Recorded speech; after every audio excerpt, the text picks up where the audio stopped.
coisa assim absurda. É impressionante o quanto tu contribui, Egberto, para a ciência, para o conhecimento. Eu não vou mais dar o teu currículo, não vou dizer mais nada, porque acho que a tua apresentação vai falar por si, e o pessoal está aqui não para ouvir o teu currículo, mas para. Porque currículo a gente procura lá no CNPq e encontra, mas para te Vai no escutar. Lattes, vai no Eu Lattes. vou pedir. Exatamente. Eu vou pedir O para Lattes é todo um mundo lugar de... fechar o seu microfone, com exceção do Egberto, e assim, ó, nós temos até o meio-dia para te escutar. Ai, Eu quero... Eu já posso falar? Então, daqui já. a pouco, daqui a um minuto, eu aguardo a exposição dos slides. Eu passei para a comissão organizadora e é uma grande satisfação interagir com o pessoal da Escola de Saúde Pública, aí do Rio Grande do Sul. Eu me sinto como se estivesse em Porto Alegre e me sinto também como se eu estivesse em qualquer outra parte do país. Porque se de um lado a gente está sofrendo com essa pandemia, com isolamento social, por outro lado, forçou uma situação nova de que nós estamos usando, abusando das comunicações digitais, né? Então, de repente, podemos ter alguém aí do Piauí até do Piauí ao Chauí, Chauí não, é minha professora, Marilena, ao Chuí, para interagir, né? Quer dizer que essa é uma... Estamos vivendo, ao mesmo tempo, uma oportunidade muito rica de interação, graças à tecnologia. Então, eu sou docente aqui na Unicamp, Estadual de Campinas, e, e falar sobre pesquisa qualitativa virou um vício. Eu não sou qualitativista de origem, eu sou médico, tenho uma formação, portanto, biomédica, como qualquer profissional de saúde em qualquer parte do mundo. Fiz doutorado utilizando bioestatística, estudando caracterização populacional, utilizando escalas, e eu fui descobrir pesquisa qualitativa a posteriori, já quase na metade da carreira universitária. E daí eu me encontrei, porque eu tinha já um sonho anterior de aproximar as ciências humanas das ciências da saúde. Ciências da saúde eu estou entendendo desde as ciências coletivas de saúde pública até as ciências clínicas, né? A vivência do adoecimento, a vivência dos tratamentos. E eu já gostava, de poder entender todo esse universo de relações, né? Relações de significação, relações de representação mental, social e simbolismos, né? Então, a pesquisa qualitativa, ela nos permite trabalhar numa perspectiva de ciências humanas, uma perspectiva das humanidades assim, do entendimento teórico né, do fenômeno humano e aplicadas às grandes áreas acadêmicas, inclusive a nossa, ou sobretudo a nossa, que são as áreas da saúde. Eu já estou aposentado há 4 anos, mas eu fiz um contrato de professor colaborador, que é voluntário, e eu continuo com o mesmo ritmo de antes mesmo, né? Trabalhando em dedicação exclusiva à universidade, como sempre fiz, desde 18 anos de idade, quando passei no vestibular. Então, a universidade... Eu sou rato de universidade. Estou na universidade desde 18 anos, em tempo integral e dedicação exclusiva. Dedicação exclusiva. E nessa perspectiva que eu me dedico a refletir sobre as chamadas pesquisas qualitativas. Eu vou pedir que ponha aí os slides. E tem chat, deve ter chat, né? Eu gosto quando as pessoas, os participantes, sejam iniciantes ou veteranos, escrevam alguma coisa no chat. Ou não sei se tem oportunidade de falar no microfone de viva voz. Se tiver, eu gosto de ouvir a voz. Se for pessoa inibida, Egberto, se for pessoa tu tá inibida, fala. Ah, Tu está propondo que as pessoas podem interromper a tua apresentação ou fazer as perguntas no final? Pode. Não, no final, né, porque eu sou falante. Daí eu vou falar até meio-dia. Se ninguém falar nada, eu vou falar até as 2 da tarde. Se ninguém falar nada, eu fico até as 6 da tarde falando. Tá Então, bem. eu Então, ou as prefiro que pessoas interrompa. pedem, Por favor, eu ou prefiro. a gente põe no chat. Põe no chat. Sabe por quê? Porque se o expositor não tiver um retorno do público, o expositor vai indo pela cabeça dele, que é legítimo, né? Eu fui convidado, vou pela minha cabeça. Mas em termos de interação, interlocução, as perguntas ajudam o expositor a nortear a demanda, nortear para atender a demanda. Eu até perguntei para vocês, acho que perguntei para a Isabel, qual era o perfil do público.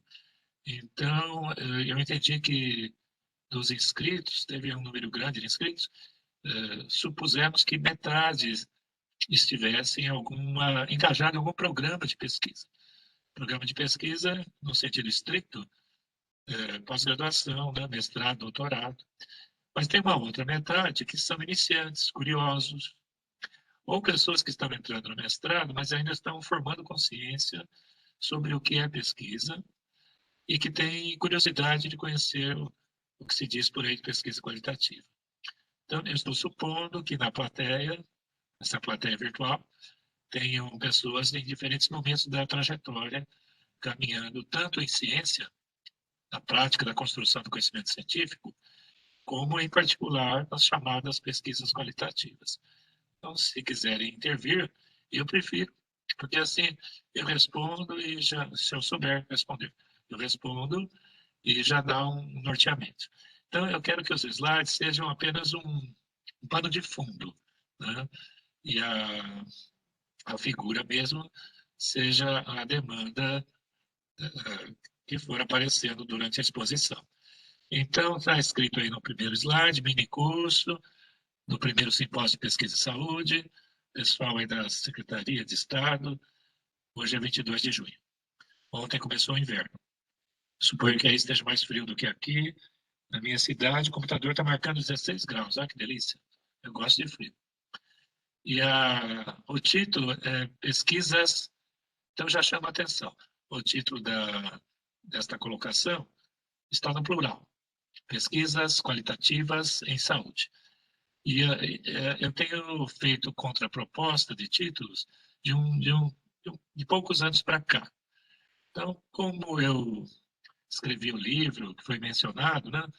O livro já está publicado há uns 15 anos. Graças ao livro, eu pude viajar de norte a sul, conversando com as pessoas interessadas nesse enfoque metodológico. Mas de uns anos para cá, eu tenho pedido que o título da intervenção, da palestra, fique no plural, pesquisas qualitativas. Bom, desde o começo deste campo de investigação científica, fica claro para a gente, ficou claro para mim, que nós somos uma torre de Babel. Ou seja, nós trabalhamos numa área acadêmica de investigação onde pessoas dos mais diferentes formações participam. E, portanto, cada um traz a sua linguagem. Nesse sentido, que eu faço a brincadeira de dizer que nós somos uma torre de Babel, onde se falam muitas línguas. Se falam muitas línguas, é preferível chamar atenção para o plural, pesquisas qualitativas. É apenas um chamado de atenção. Eu aposto que essa expressão não vai, na minha proposta, não vai dar certo. As pessoas, inclusive eu, nós vamos usar no singular, pesquisa qualitativa. Na verdade, é uma caracterização filosófica, ou seja, são pesquisas das áreas de ciências humanas que são levadas para outras áreas acadêmicas. E como existe essa diversidade de formação dos praticantes deste campo investigativo, daí eu prefiro, assim, como um recurso didático, colocar no plural já para chamar a atenção de todos, principalmente os iniciantes, mas também reforçar aos colegas que já são veteranos que nós trabalhamos numa diversidade de enfoques. Isso é desafio.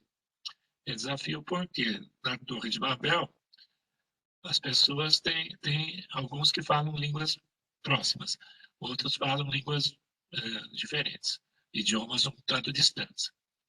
E a gente pode gastar um tempo, ficar quebrando a cara, até perceber qual é o idioma que o meu parceiro, que está na mesma torre, qual é o idioma que ele fala.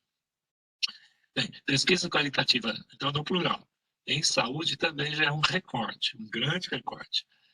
Existem colegas numerosos que fazem pesquisa qualitativa em matemática, fazem em educação, educação no sentido das ciências da educação, que fazem com suporte em várias escolas filosóficas, que fazem com enfoque das ciências sociais ou da cultura, que trabalham com referenciais das ciências psis ou das emoções do comportamento. Então, quando dizemos aí em saúde, não é porque o convite partiu da Secretaria de Estado de Saúde. Além disso, significa então que nós estamos num recorte em particular, o que nos leva a pensar em objeto de estudo próprio, portanto, não é pesquisa qualitativa em matemática, em educação, em linguagem, em áreas básicas da ciência, em tecnologias, mas é no campo do tratamento das questões da saúde e do adoecimento. Então, uma concepção científica plural, e eu coloquei aí como subtítulo, eu tenho colocado com frequência, ciências naturais e ciências humanas, para entender nós sabemos. A gente sabe que é ciências naturais e ciências humanas desde criança, que a gente aprende ciências, física, química, biologia, e depois, talvez no colégio, aprenda um pouco de ciências humanas. Mas, historicamente, é isso que nos norteia, ainda que esteja superada essa divisão, superada, sim, há subdivisões maiores. Mas, historicamente, nós temos esse grande campo das ciências naturais, que começou com a física, 400 anos atrás, e ciências humanas, que é onde estão localizadas as pesquisas qualitativas. Então, essa é uma das outras fichas que precisa cair. Quando a gente faz pesquisa dita quali, significa que nós estamos nas ciências do homem. Portanto, nós estamos lidando com o fenômeno humano, no sentido do ser humano que pensa, que idealiza, que simboliza, que representa no seu espaço mental, representa a nossa cultura, portanto, é nessa concepção de ciências humanas. E como nós trabalhamos na área da saúde, eu sou médico. Fazer pesquisa quali significa um diálogo permanente, às vezes tenso, com os métodos de investigação próprios ou históricos das áreas da saúde, das áreas clínicas, da epidemiologia, estudos populacionais em geral, das áreas biomédicas, clínicas em particular. Então, eu coloquei aí mais embaixo. Nós temos uma construção teórica própria e a gente precisa ficar alerta a isso. E construção epistemológica também própria, ou seja, a filosofia da ciência. Qual é a filosofia da pesquisa quali? Filosofia quer dizer o seguinte: quais são os raciocínios especulativos que nós fazemos a respeito desse enfoque de investigação? Um segundo subitem lá embaixo está escrito discussão comparada com pesquisa das ciências naturais. Fazer pesquisa quali, seja na saúde clínica ou na saúde em termos de gestão, administração, é conveniente, eu diria até necessário, que a gente faça debate comparado com os métodos e com os passos, as etapas dos métodos usuais, historicamente, das ciências naturais que predominam nas áreas da saúde. Predominam. Na faculdade onde eu trabalho, Faculdade de Ciências Médicas da Unicamp, a pesquisa quali é ultra minoritária. E também não faço campanha para aumentar. Se aumentar um pouco, tudo bem. Mas como eu estou no campo das ciências clínicas, é totalmente previsível e compreensível. Eu diria que 98% das pesquisas desenvolvidas na minha unidade universitária são biomédicas, quantitativas. Então, isso pede uma discussão comparada. E se a gente vai pedir uma bolsa de estudo para uma pesquisa quali, vai cair na mão de alguém que pode não saber, um assessor. Ou, frequentemente, mandamos os nossos resultados para as revistas, e se for revistas da nossa área de saúde, talvez a área de saúde pública, saúde coletiva, tenha menos resistência. Não, tem menos resistência, mas journals biomédicos têm menos conhecimento.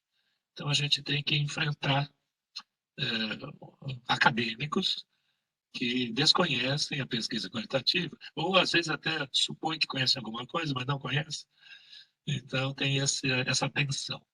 É meio tenso. Bom, aqui no slide, eu disse para o pessoal que pode passar esse PowerPoint para o público. Lá embaixo está meu nome e a minha referência. A bibliografia básica, pode ir, por favor. A bibliografia básica, me permito fazer propaganda do livro. É um livro que eu escrevi de pesquisa qualitativa, pensando nos meus colegas clínicos, profissionais de saúde, médico, enfermeiro, dentista, principalmente, nutricionista, fonoaudiólogo e também psicólogos. Os psicólogos trabalham muito em área de psicologia hospitalar ou áreas clínicas. Então, esse livro foi escrito nessa intenção. Eu redigi faz 20 anos, no momento que eu estava no exterior. Eu fiz pós-doutorado na Itália, fiquei na Universidade de Padova, norte da Itália, uma universidade que o ano que vem vai completar 800 anos. Alguns registros mostram que é a segunda mais antiga do mundo. E foi onde Galileu deu aula, Copérnico, os pais da ciência moderna. E também os pais da anatomia moderna. Então, era um ambiente bastante profícuo e eu escrevi lá, embora pensando no público daqui. Tem mais 3 artigos aí, que são artigos conceituais da nossa autoria, que fala sobre pesquisa quanti e quali. Eu sempre faço esse contraponto. Eu não sei falar de pesquisa qualitativa unicamente. Se eu fosse sociólogo de formação, talvez eu falasse. O antropólogo de formação, ou psicanalista, talvez eu falasse. Como não é a minha primeira praia, não foi pesquisa quali, eu não sei falar de quali sem fazer esse contraponto. Esse primeiro artigo aí, abaixo do livro, chama-se Pesquisa Quanti-Quali, Métodos Quanti-Quali, falando das definições das diferenças. Foi publicado já há 15 anos na Revista de Saúde Pública, aqui da USP. E foi a convite do editor da revista na época, porque o público confundia, e também os assessores e avaliadores confundiam muito os dois métodos. Sabiam os dois nomes, mas não significa que sabiam as definições de cada passo do método. Então, eu escrevi rapidamente, eu tinha o livro, ele é curto, tem 8 páginas, e eu não esperava escrever esse artigo, e no fim virou meu xodó, porque é meu artigo mais, dos artigos que eu escrevi sozinho, é o mais citado. E ainda ontem eu entrei na Cielo, e tem um lugar lá que a gente vê as métricas, né? Ele está com 270 mil acessos. 270 mil acessos. Fiquei assustado. Bom, é ao longo de 15 anos. Mas 270 mil é um número grande, né? São 2 Maracanãs, 3 Maracanãs. Bem, isso significa que o editor teve ele cheirou bem. Ele sabia, percebeu que tinha uma lacuna e eu devo a ele esse êxito do artigo. Outros 2 aí também, um é de saturação, como fechar a amostra de pesquisa quali, escrita com um ex-orientando meu, e o último também escrito com uma ex-orientanda minha, o Bruno e a Débora, que fala sobre análise de conteúdo. Pronto, então essa é uma bibliografia super básica. O próximo slide, enfatizando. Pesquisas quais... passa devagarinho, passa linha por linha, para dar suspense, Enfatizando. Pesquisas quais são modalidades da investigação em ciência. Ciência é óbvio, nós estamos na área acadêmica, produzimos ciência.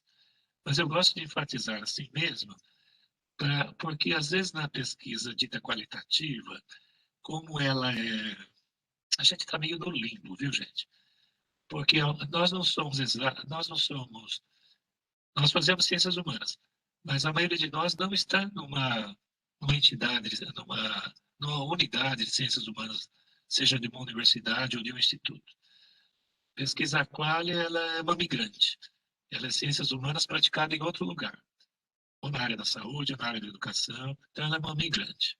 E quando migra, fica um pouco sem identidade, ou não tem identidade tão forte quanto meus colegas biomédicos que fazem pesquisa biomédica na área biomédica, ou um antropólogo que faz pesquisa antropológica numa faculdade, num instituto de antropologia.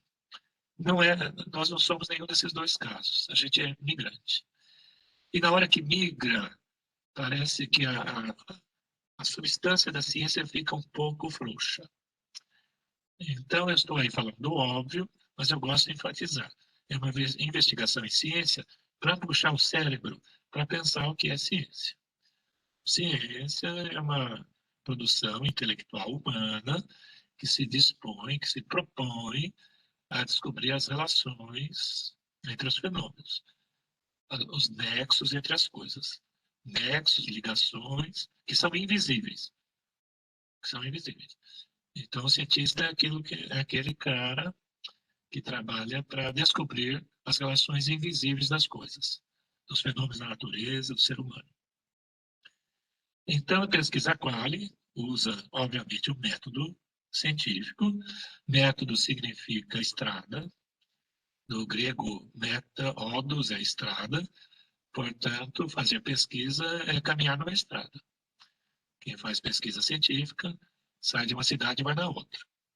Sai de uma hipótese e vai numa teoria. Uma cidade chama hipótese, a outra cidade, lá na outra ponta, é a teoria, ou conclusões, resultados da pesquisa. No meio desses dois pontos tem uma estrada chamada método.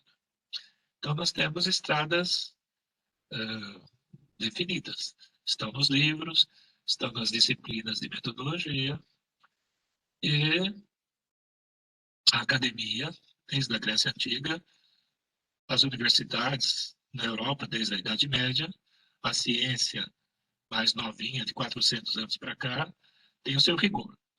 Então, fazer pesquisa qualitativa significa que eu tenho um método qualitativo. De muitos. Então, nosso mapa qualitativo não tem só uma estrada, tem várias estradas. E cada estrada que eu pego, eu chego num lugar. Então, se eu chamo a atenção que pesquisas qualitativas devem ser ditas no plural para forçar a cabeça a pensar de uma diversidade, isso significa que métodos qualitativos, também no plural, significa que eu tenho muitas estradas. E quando a gente faz um encontro de metodologistas, ou de pesquisadores quali, é preciso, para não ter um choque na hora, é preciso ir prevenido, sabendo que tem pessoas percorrendo estradas diferentes, que chegam em pontos diferentes. Muito embora a gente possa ter um elemento unificador, que é esse de trabalhar em ciências humanas fora do campo das ciências humanas, ou fora do lugar físico, inclusive, das ciências humanas.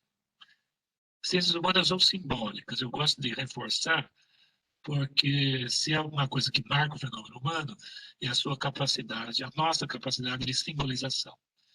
Simbolizar significa olhar para uma pedra e não olhar como um geólogo. O geólogo descreve o peso, o cheiro, o tamanho, quanto tempo a pedra está ali. O simbólico, a pedra significa um entrave na vida, uma pedra no meio do caminho. Então, isso é simbólico. O ser humano simboliza. E fazer pesquisa em ciências humanas, e fazer pesquisa quali, que é entender o que as pessoas pensam dos fenômenos, das suas vivências, experiência de vida, em última análise, lidar com o simbólico. Próxima linha, portanto, a gente vai usar também quadros diferentes próprios, quadros teóricos. Fazer ciência é ter um suporte em grandes escolas, pensadores, autores, para poder discutir os dados coletados. Então, chama a atenção aí, quem está na estrada já percebeu. Quem é principiante ou interessado não percebeu.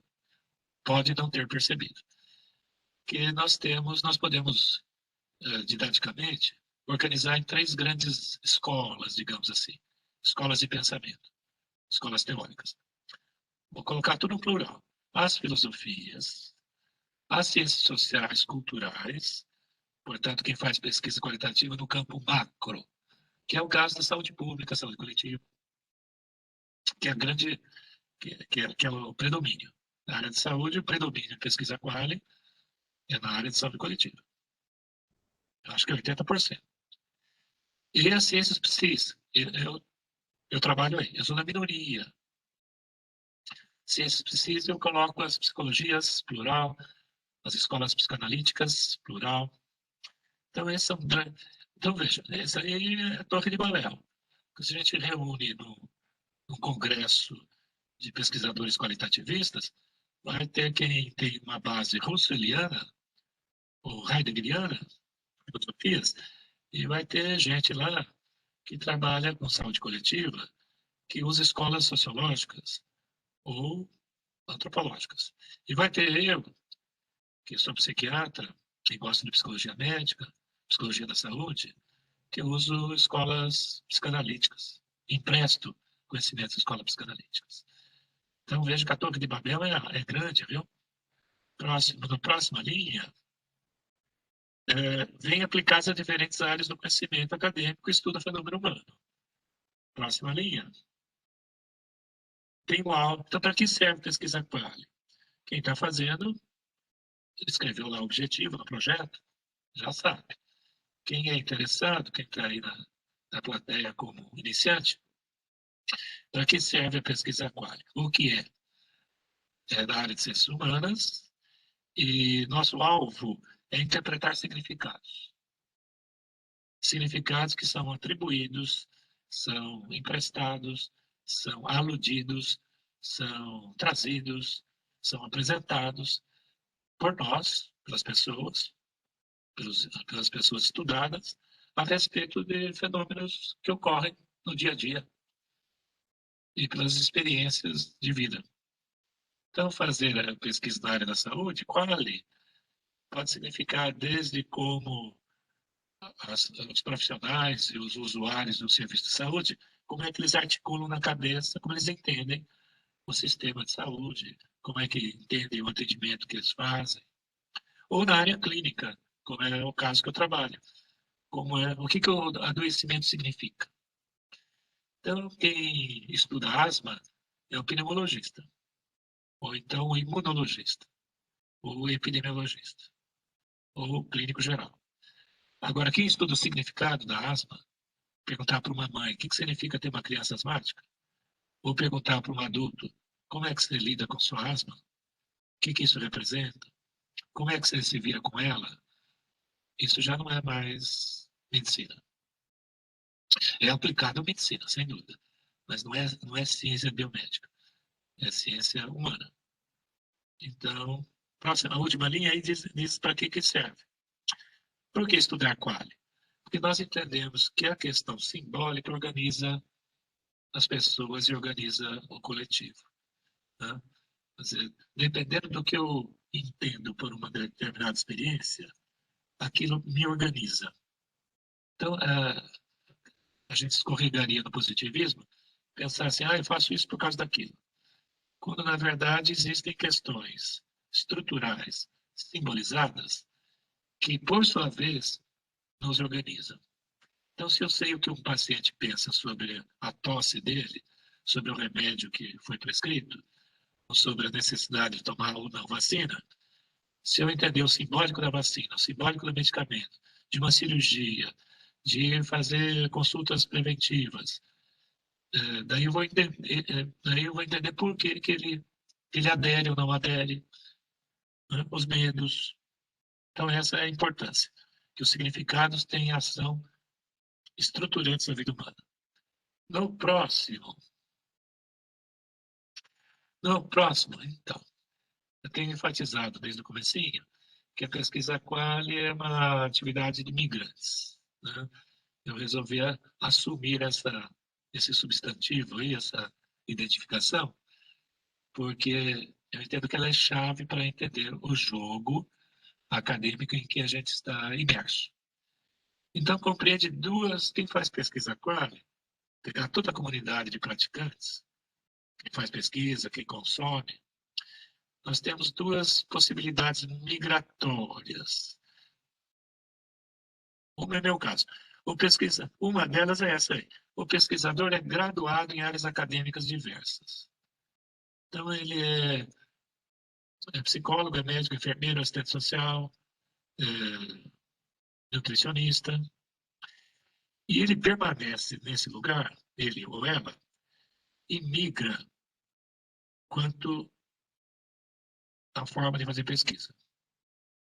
Ou seja, ele adota um método trazido das ciências humanas. Esse método trazido das ciências humanas, que é usado por um profissional que não é das ciências humanas, que é meu caso, esse método ganha o nome de método qualitativo. Então, ele é qualitativo não é só porque não é quantitativo, porque essa seria uma definição muito pobre.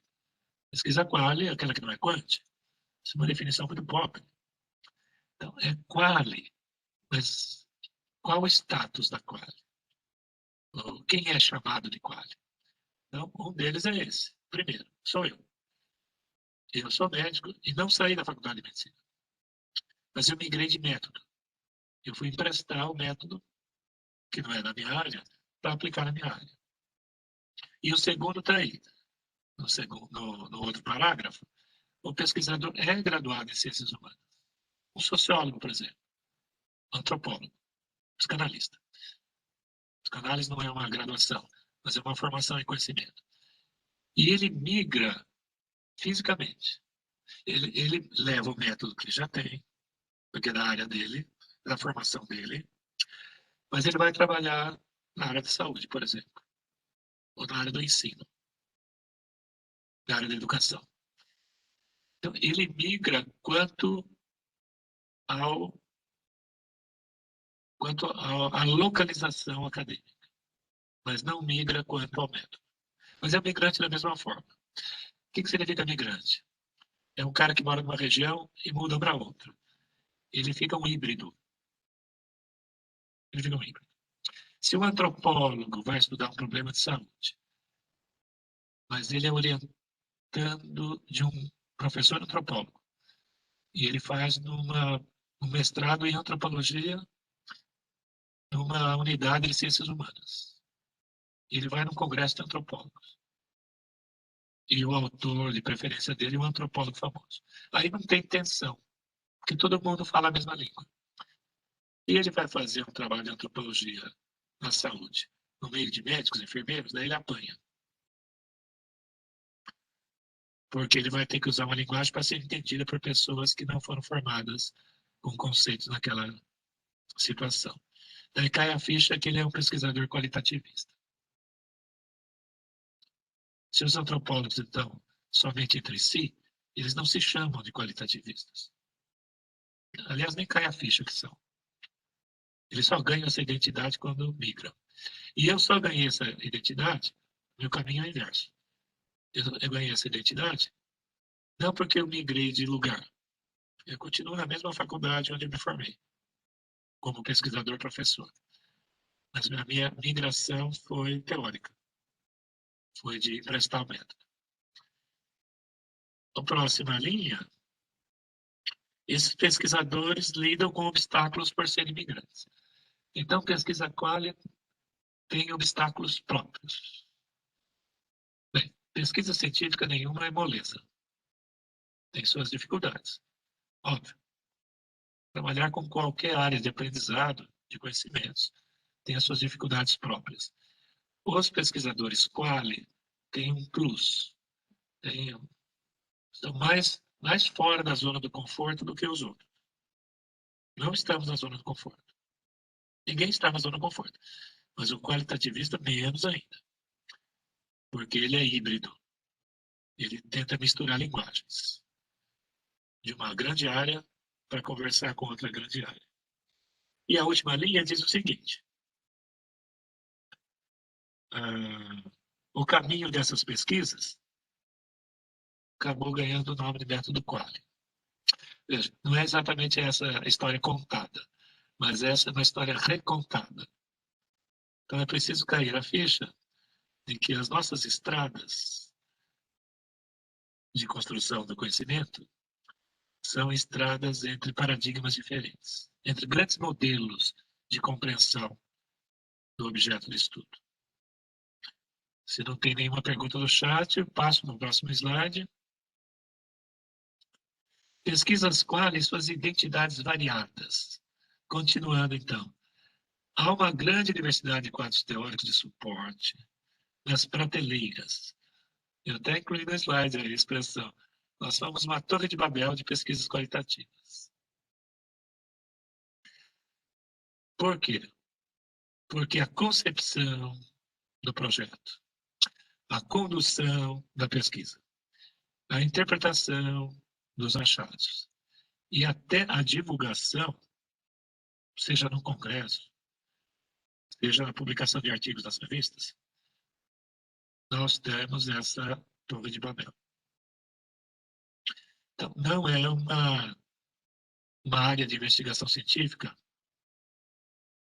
fácil, porque além do aprendizado complexo, se fazer ciência, tem essa localização muito movimentada. Então, se nós temos colegas que trabalham no campo das filosofias, como as fenomenologias, existencialismo, os colegas Russelliano, Hegeliano. Hoje, lá no grupo de pesquisa, no grupo de Qualy, lá do WhatsApp, entrou um colega que... nós temos um grupo com 170 pessoas já, qualitativista do Brasil inteiro. A maioria da área da saúde. Um colega que entrou hoje, disse, satisfação estar nesse grupo, tal. Eu sou professor aqui da Universidade de Minas. Daí ele falou assim, eu trabalho no enfoque fenomenológico. Ele já se apresentou. Sobretudo Russelliano, ele escreveu lá. Então, eu achei legal porque ele já falou qual é o time dele. Se duas pessoas que fazem pesquisa Qualy se encontram, você, eu faço pesquisa Qualy. Não diga, não é que eu também. Poxa, que legal, a gente faz pesquisa Qualy. Isso é pueril, isso é infantil. Mas qual das escolas? Qual o seu objeto? Você faz Qualy em saúde? Macro ou micro? Em saúde coletiva ou em clínica? Se faz em educação, mas qual dos autores você usa? Então, vão aparecendo as tribos. Nós somos muitas religiões. O próximo tem aí outro grupo de religiões. Escolas das ciências humanas, que vou chamar de macro. Uma visão macro. Então, alguém da área da saúde que vai fazer pesquisa Qualy, se ele tem uma visão macro, macro é o seguinte, como é que funciona a gestão? Como é que funciona o sistema de saúde? Como as pessoas se relacionam no atendimento, numa unidade básica? Quais são as questões que os profissionais... Se a visão é macro, ele vai, como na saúde coletiva, visões sociais e culturais, ele vai usar uma série de autores que tem uma visão científica do macro. Sociólogos, antropólogos. Eu coloquei uns nomes aí.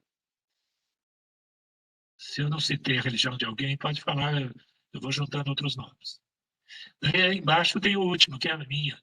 A minha tribo é essa última aí. Que também eu uso Escola de Ciências Humanas, porém no micro-universo. Micro-universo, eu quero dizer assim, o que acontece com o paciente dentro de um consultório. Os medos, adesões a tratamento, o que ele pensa da tosse, O que ele pensa da Covid? O que ele pensa da tuberculose? O que ele pensa das vitaminas ou antidepressivos? Ou de uma internação, de uma hospitalização, de uma cirurgia? O que ele pensa que menos tem? É nesse campo que eu trabalho. E aí as ciências psis dão conta. As várias escolas da psicologia e, sobretudo, das psicanálises.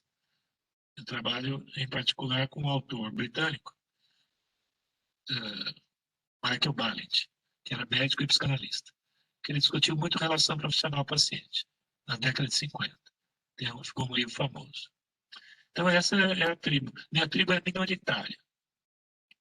Então, aonde eu trabalho, além de eu ser minoritário, porque eu faço um quali numa instituição de pesquisas populacionais e laboratoriais, experimentais, eu sou minoritário. E dentro da pesquisa quali, sou mais minoritário ainda, porque eu trabalho com vivências clínicas. Então, veja aí, perceberam a Torre de Babel aí nesse slide. Vamos ver o próximo. O próximo, eu sempre apresento, eu sou fã do Thomas Kuhn. Thomas Kuhn é físico norte-americano, e ele não ficou conhecido como físico. Ele ficou conhecido como epistemólogo. Ele fez filosofia da ciência. Parece que ele nem planejou isso, fez sem querer. E ficou famoso aí. O Thomas Kuhn, quem já está na estrada conhece o autor, ele aproveitou um conceito de paradigma, que é modelo, e deu uma definição sem querer. Está na introdução do livro dele. E esse conceito ficou famoso. Alguém achou lá a frase e ele ficou famoso por causa desse conceito que ele escreveu ali. E por que eu lembro do Thomas Kuhn? Porque se eu estou fazendo pesquisas qualitativas é plural, e que tem vários modelos de trabalho, cada modelo nós vamos chamar de paradigma. Portanto, nós trabalhamos num grande campo multiparadigmático. Se eu sou epidemiologista, estou num departamento de epidemiologia, estudo populações, e meus colegas também, os atritos são menores.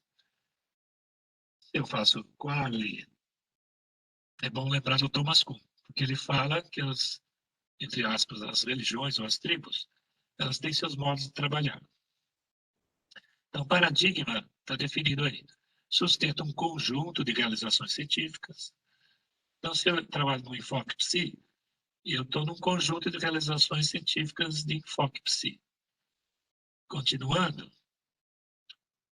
que são universalmente reconhecidas, portanto, se a gente trabalha naquela linha, a gente escreve livro, vai nos congressos, e há pares que também trabalham naquele enfoque, e que por um certo período de tempo funciona. Então, um paradigma, um modelo explicativo das coisas pode durar 5 anos ou 500, ou 1000 anos.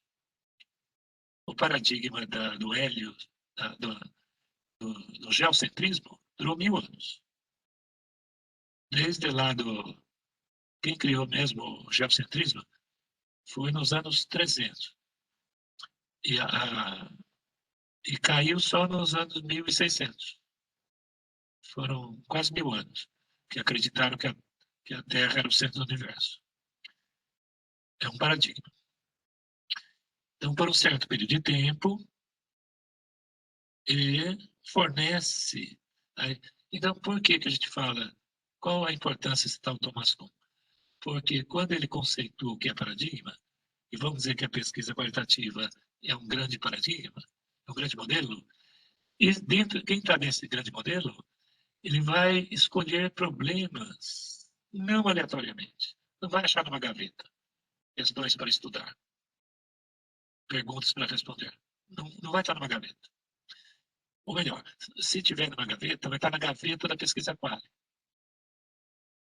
Ou seja, os problemas já estão previamente ou platonicamente localizados, mas a gente não tem conhecimento prévio.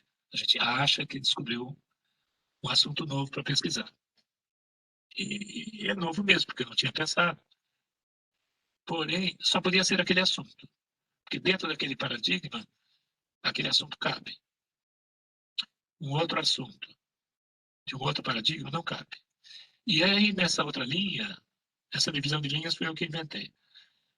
O Thomas Kuhn escreveu isso no Fluente. O mais escandaloso está escrito aí, que além de ter os problemas que são próprios daquele campo de estudo, as soluções também já estão prontas. Isso é escandaloso. Significa que se eu faço um mestrado, doutorado, o lugar onde eu vou chegar já está previsível. As minhas conclusões já são previsíveis. Então vai fazer por quê? Vai fazer porque elas são previsíveis, mas não são visíveis. Portanto, a ciência vai colocar a nu como as coisas funcionam, só que as coisas já funcionam. Então, o Thomas Kuhn diz que fazer uma pesquisa é como montar um quebra-cabeça. Você não sabe como as peças estão de um quebra-cabeça estão ligadas. A gente vai descobrindo durante o percurso, usando o método. Mas quando a gente termina de montar o quebra-cabeça, a gente fala assim, olha, era uma imagem de uma montanha, de um castelo, de uma floresta. Só que a gente só vê depois que as peças estão montadas. Então, a prática da ciência, quando é feita debaixo de um paradigma, então se eu faço uma pesquisa quali em saúde coletiva, e tem um referencial materialismo dialético, eu vou chegar à conclusão que naquele grupo estudado existe uma tensão entre classes sociais. Eu não posso ser marxista e acabar meu doutorado e dizer o seguinte, olha, no grupo que eu estudei não tem luta de classes. Se eu chegar a essa conclusão, sou expulso. Expulso. Ou se eu sou psicanalista, faço um doutorado em psicanálise. Estudo o inconsciente das pessoas que eu estou lá estudando. Daí eu chego à conclusão, falo assim, olha, estudei 10 pessoas. 3 não tinham inconsciente. Aquela história que o Freud escreveu do inconsciente, 3 pessoas não tinham. Na mesma hora eu sou expulso. Por quê? Porque a psicanálise parte da ideia que tem um objeto de estudo que é o inconsciente psíquico. Não passa pela cabeça que alguém possa não ter inconsciente. Aliás, fiz agora um jogo de palavras, não passa pela cabeça que não pode do inconsciente. Enfim, isso é para reforçar o conceito. Então, fazer pesquisa quali precisa perguntar qual o seu paradigma? Ou melhor, o seu subparadigma. Se a gente chamar de pesquisa quali, ciências humanas aplicadas fora de ciências humanas, um guarda-chuvão. E debaixo desse guarda-chuvão tem os guarda-chuvinha. Né? E se eu sou um Russelliano, ou um Kierkegaardiano, ou se eu sou psicanalista, sou freudiano, kleiniano, lacaniano, bioniano, eu vou enxergar meu objeto de estudo desde o começo sob o olhar de Bion, sob o olhar de Melanie Klein. Então, a escola de sustentação faz com que a gente escolha objeto de estudo e já enxergue sob aquele ângulo teórico. Aliás, tem gente que já, se alguém estuda crianças, do ponto de vista da psicologia, da psicanálise, são crianças com autismo, experiência da mãe, criança de autismo, põe 2 pontos, uma visão winnicottiana. Se põe isso no título da pesquisa, no título do projeto, já está fechado. Está cunianamente fechado. 2 pontos. Uma visão winnicottiana. 2 pontos. Uma abordagem kierkegaardiana. 2 pontos. Uma abordagem. E daí vem numerosos autores. Então eu já digo, conscientemente, desde o início do projeto, qual é a minha igreja quali. Mas essa gente não se reúne, claro. Existe ecumenismo. Né? Nós temos o congresso, vai acontecer agora em setembro, o 6º Seminário Internacional de Pesquisa Quali. Tem vários por aí. Aqui no Brasil, esse é o mais numeroso. A gente se reúne, mas é um encontro ecumênico. Não é toda hora que a gente se encontra. E para dialogar no dia a dia, a gente dialoga com o qualitativista que tem a mesma objeto de estudo, a mesma escola teórica e, consequentemente, o mesmo olhar. Então, terminando esse slide, fica como modelo para certa comunidade de praticantes da ciência. Isso justifica, então, que o título da palestra hoje, do minicurso, seja Pesquisas no Plural. Próximo slide. Como nascem temas para desenhar pesquisa original? Bom, já que nós estamos aqui na área da saúde, seja na saúde ou seja no ensino também. Pode passar aí, tem uma figura. Então, a escolha de um assunto quali é como um assunto em epidemiologia, como um assunto em pesquisa experimental biomédica. Nós estamos ali trabalhando muitas vezes com estudantes de graduação, de pós-graduação, atendendo a população, ou no sentido de organizar essa população, ou no sentido de atendimento clínico, e é ali que surgem as questões a serem estudadas. Pesquisa qual é a mesma coisa. Um experimentalista, um biomédico, ou um epidemiologista que vê um problema a ser resolvido no macro da população, sente o cheiro ali onde ele trabalha. Então, integrar ensino, pesquisa e assistência é muito legal, e pesquisa quali também, ela se dá muito bem nessa configuração. Próximo. E daí traria uma melhor qualidade no ensino e na assistência, na medida com que a pesquisa é um braço daquele grupo de atividades. O outro slide. Bom, como é que a gente faz isso? Então, quem é ingressante ou quem tem aspiração a fazer pesquisa quali, é muito similar a fazer pesquisa dita quant ou qualquer outro empreendimento científico, investigativo. A gente percebe os problemas na experiência. O que significa experiência? É minha relação física, inclusive, minha relação pessoal com o meio ambiente. Eu faço uma leitura empírica das coisas. O que é empírica? A experiência que a gente tem dos fenômenos que a gente vai observando. Hoje está chovendo, a maçã caiu no chão, alguém tossiu. Tudo que vai acontecendo, a gente registra, tem experiência. E é nesse lugar que a gente quer saber por que as coisas acontecem desse jeito. Então, é o empírico. Pesquisa quali também. Como que eu escolho temas junto com meus orientandos? Eu estou no serviço assistencial, atendendo pessoas, com seus familiares, ou mesmo vendo os colegas trabalharem, e ali alguém descreve alguma situação de receio, de medo, de manejo, dificuldades de manejo. Você, oba, tem aí uma questão, vamos pesquisar isso? Quer dizer, que emerge do campo. A ciência emerge do campo. A ciência não é transmitida pelo sobrenatural. Receber uma mensagem sobre-humana de que eu devo estudar isso. Não é. É do plano. E aí, o segundo ponto, a segunda fonte, é a própria literatura. Por quê? Porque daí não apareceu uma palavra aí, a palavra teoria. Então, é empiria e teoria. Até faz rima, fica fácil de lembrar. Na teoria, eu tive uma ideia de pesquisa no campo, empiricamente. Eu vou na teoria para ver o que já estudaram sobre isso. Pesquisa aquário faz a mesma coisa. A gente usa muito o PubMed, que é uma biblioteca biomédica mundial. Podia utilizar outras bases. A gente põe lá qualitative study, estudos qualitativos, ou qualitative research, pesquisa qualitativa, e cruza com o nome, cruza com Covid, com asma, com hipertensão, com sei lá o quê. E vai ver o que os colegas pesquisaram recentemente. Então, isso ajuda a fazer o recorte do objeto. Né? Então, a pesquisa é pontual. Uma pesquisa científica universitária, ou ligada a um instituto de pesquisa, ela é pontual. Existe um recorte.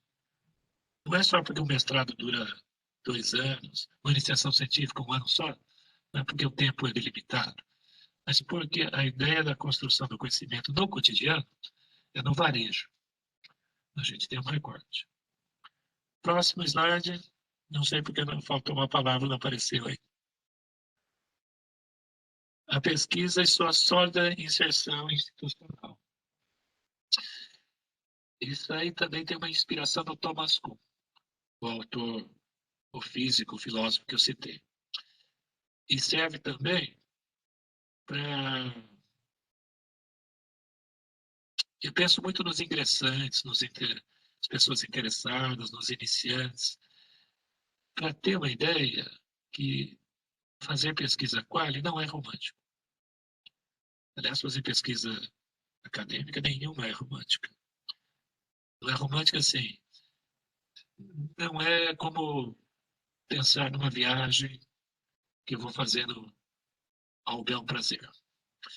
Ela tem toda uma inserção institucional. É frequente que um candidato a mestrado venha com uma ideia na cabeça todo encantado.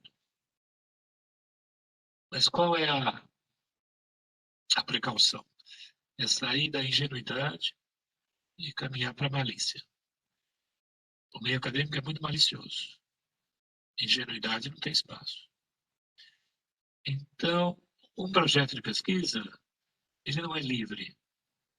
Seja um garoto ou uma garota da iniciação científica, ou alguém fazendo mestrado, ou já no doutorado, ou um pós-doc, o projeto tem uma lógica. Introdução, objetivo, pesquisa quali, mesma coisa.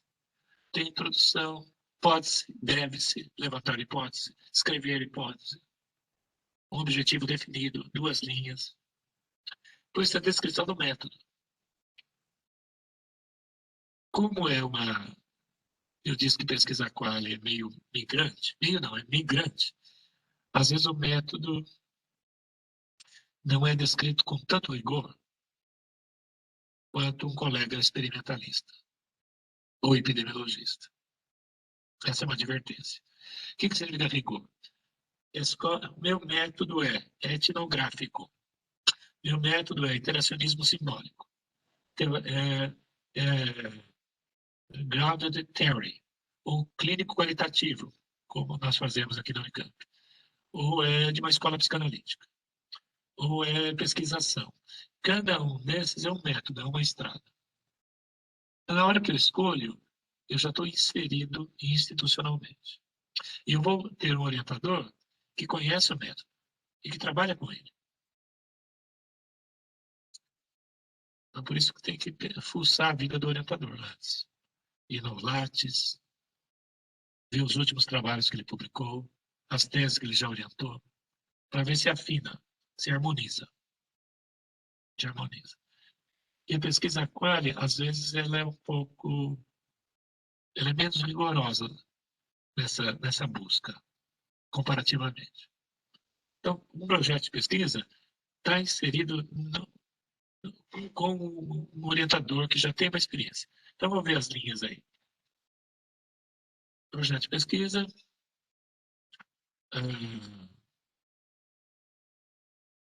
Travou. Projeto de pesquisa está ligado a uma linha. Os alunos, muitas vezes, não têm noção da linha de pesquisa. Ouvem falar, mas não entraram na internet, não foram lá na faculdade, no site da faculdade, no site daquele programa de pós-graduação, para ver quais são as linhas. Para ver quais são as religiões que tem, para ver qual combina comigo. Para não aparecer lá no templo e a religião faz uma coisa, eu tinha ideia que era outra. Linha de pesquisa. A linha de pesquisa estão descritas num programa de pós-graduação. Pode passar aí. Um programa de pós-graduação. O programa de pós-graduação é um programa. Então, mestrado, doutorado não são pesquisas avulsas. Elas estão num programa. Tem disciplinas para cursar, tem reuniões, tem aprendizado. tem experiência docente, tem mais reuniões, tem grupo. Então, fazer uma pesquisa é entrar numa tribo. Tem que saber o que a tribo come, que hora que dorme, que hora que reza, como que são as relações familiares. É entrar numa tribo. E aí vai crescendo em tamanho. Programa de pós-graduação, depois outra linha. A outra linha é a instituição, a faculdade, a universidade. Depois a outra linha vai crescendo, né? Mais macro. A outra linha tem órgãos regulamentadores. No Brasil é a CAPES. E mesmo que não tivesse a CAPES, tem uma sociologia já instalada. E a última linha é a comunidade internacional. Então, se eu falar assim, olha, eu queria fazer um mestrado, professor, gostaria de estudar tal assunto. Então, se der certo, ele vai ligar a um professor, orientador, a uma linha, a um programa de pós, a uma instituição universitária que tem um órgão regulamentador federal que está preso a um paradigma mundial. Mundial. Eu gosto de reforçar isso para dizer assim, a pesquisa Quali é tão configurada sociologicamente quanto o outro. Quais são os múltiplos tipos de conhecimento humano? Aí eu não vou ler linha por linha, pode passar todos. Vocês vão ficar com o slide? É só para localizar que pesquisa Quali não é, não é conhecimento religioso. E o projetor de slide aí tem uma configuração do meu diferente do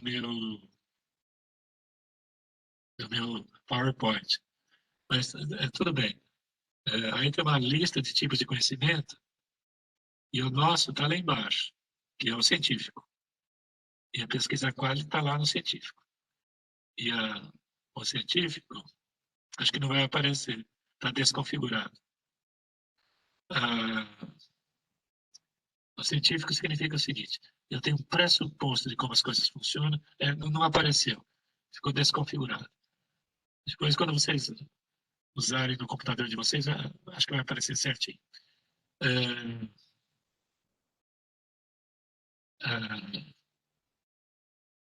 Científico significa o seguinte: que a pesquisa quali, como outra qualquer, outra investigação científica qualquer, ela parte de um pressuposto, que é uma ideia que eu tenho, que rola na minha cabeça, tem uma explicação que eu suponho que exista, e depois eu vou para campo, ou vou para algum lugar coletar dados para pensar se as coisas configuram como eu pensava. E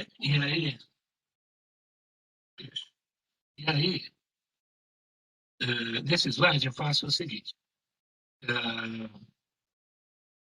mostrar que a pesquisa qualitativa, para ela não ficar avulsa e para não ficar com uma certa aura de coisa solta, ela também segue os preceitos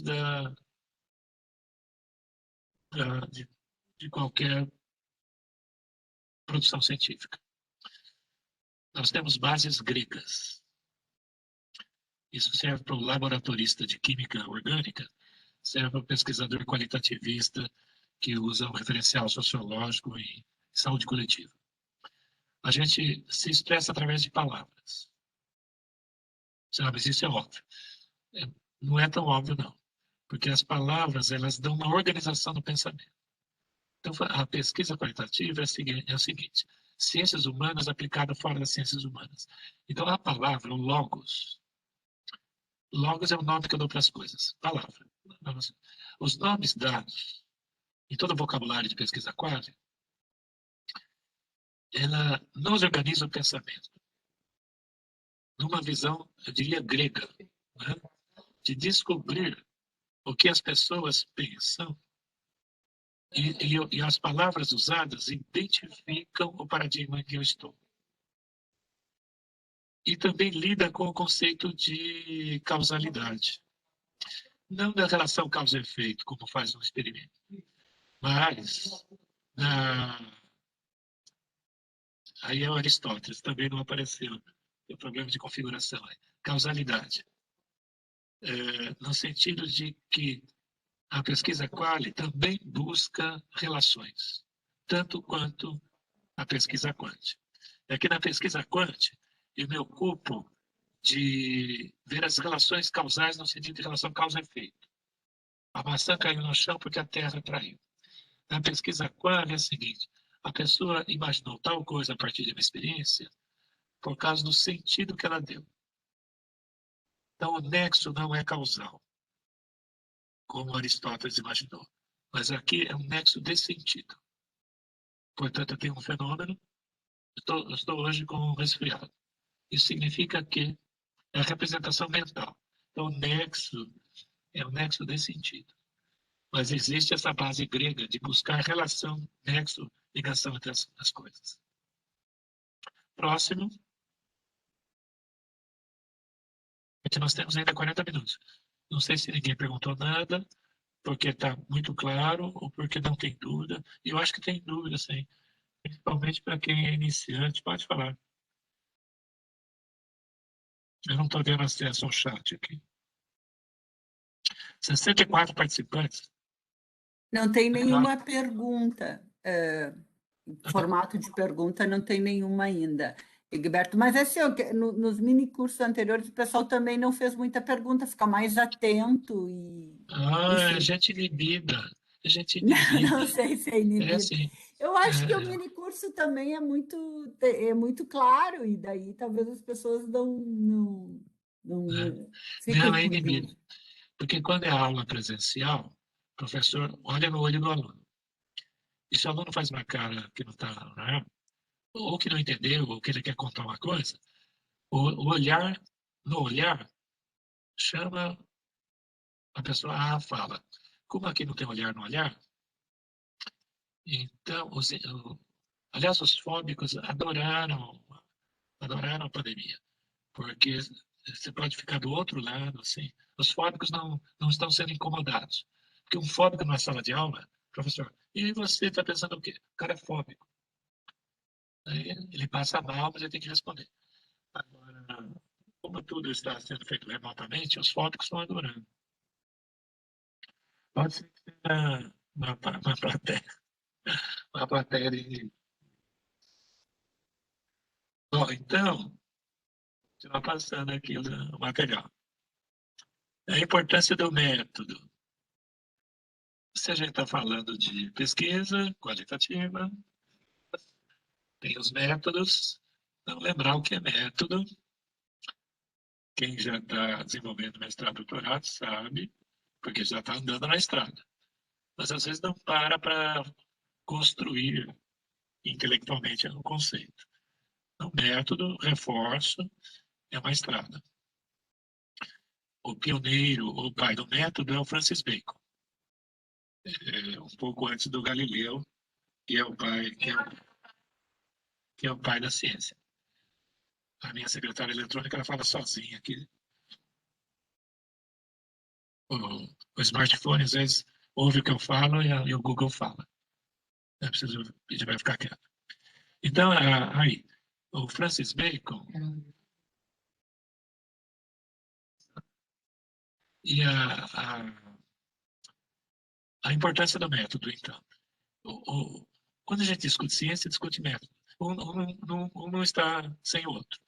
Porque construir ciência é construir conhecimento. E para construir o conhecimento tem uma estrada. Tanto assim que em defesa de mestrado, doutorado, vocês já viram. Tem arguidores que às vezes discute muito menos os achados e discute mais o método. Sei por que você fez desse jeito ou fez do outro. Não é frequente?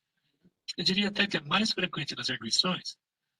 Vocês que já fizeram mestrado, doutorado, ou assistiram bancas. Por quê? Porque o método literalmente dá caminho à construção do conhecimento. Então, o método, o Francis Bacon escreveu, 1620. Se eu valorizo a experiência, eu trabalho com atividades da relação humana com a realidade vivida. O método científico, ele valoriza a experiência, mas ele põe uma ordem na experiência. Ou seja, se eu deixo uma experiência rolar, uma experiência de vida, uma viagem, um trabalho, uma relação amorosa, um adoecimento, a escola, qualquer coisa, eu estou experimentando, experienciando. Se eu quero descobrir como as coisas funcionam, eu não posso deixar a experiência rolar espontaneamente. Eu tenho que fazer experimento. Experimento é colocar uma ordem planejada nas experiências. Então, se eu quero fazer pesquisa quali, eu não saio por aí ouvindo espontaneamente as pessoas. Eu marco as pessoas, eu convido, eu dou o assunto. Então, a experiência vira uma experiência planejada. Em pesquisa quântica, nós chamamos isso de experimento. Nós não usamos a palavra experimento em qualitativo. A gente usa a palavra experiência mesmo, mas não é uma experiência solta, é uma experiência planejada. Daí o Francis Bacon coloca aí, o verdadeiro método da experiência começa por acender uma tocha, ele usa uma analogia, e depois com a luz da tocha mostrar o caminho. Deve-se buscar uma experiência ordenada, que é o método científico. Quem faz um quali heideggeriano, ou um quali winnicottiano, ou usa interacionismo simbólico, é uma experiência ordenada, tem uma ordem, para deduzir axiomas e depois estabelecer novos experimentos. Então, método está escrito lá embaixo, latim métodos, do grego métodos, odos, quer dizer estrada, método científico, então é uma estrada. Você, estou fazendo mestrado. Ah, legal, você está dando uma estrada. Ah, meu doutoramento está quase no fim. Não diga, então você está no fim da estrada, você está chegando onde?